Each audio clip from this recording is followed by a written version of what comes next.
Hi, I'm Lou. Lately my dishwasher has been making funny vibration noises when it fills with water. As you can see, it's making this noise. And if you look under the sink, you can see the pipe is shaking like crazy. Using a Phillips screwdriver, I took off these two screws which were here and here, which allows me to remove the bottom plate. The water comes in here to this electronically controlled valve. I think this is the problem. So I'm going to take out this screw and slide this whole assembly out so I can get a better look at it.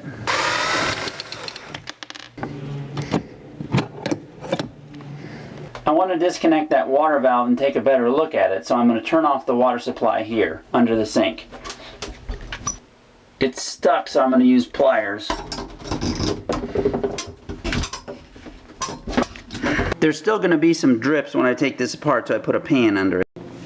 This tube comes off simply by squeezing this piece with a pair of pliers and pulling. You'll probably have to stick a screwdriver under there to try to pry it off. I took the water line off by unscrewing this nut. I had to use a pair of pliers to get it started. Finally, I'll remove the electrical connection by taking that green plug off by prying under it with a screwdriver. Look, there's a lot of little white chunks, which is calcium buildup. That was probably clogging the line. I'm going to take this piece off the valve to see if I can clean it further.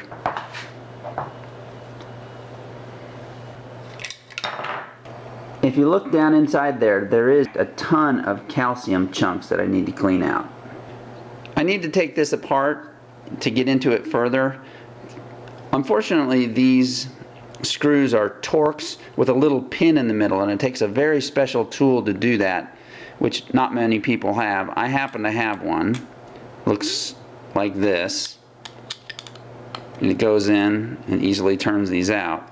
If you don't have this tool, then you can do this very carefully. If you grab really hard with a pair of pliers onto the sides of the screw and turn, you can work it out that way. And here it is taken apart. That piece comes off, this brass piece comes off, and look in there at all that junk, and I can just knock that out.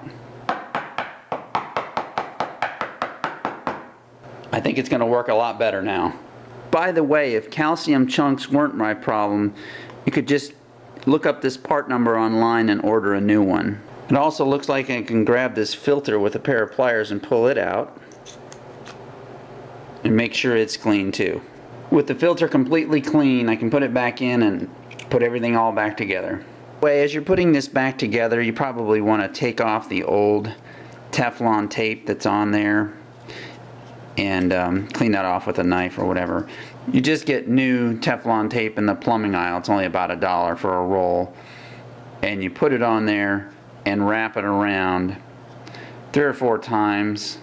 Make sure you don't cover this hole, but wrap it around and then tear it off, and that'll help make a better seal when you screw it onto the next piece. There it is, all cleaned up and rewrapped. If you just can't seem to get this thing apart, turn it up this way and fill it with vinegar or CLR and let it soak for a few hours or overnight. That will melt the calcium out of there, and then rinse it out and maybe do it again until you see that stuff is gone. Don't forget to turn your water back on like I just did. Quiet as a mouse. Thank you for watching, and good luck fixing your dishwasher.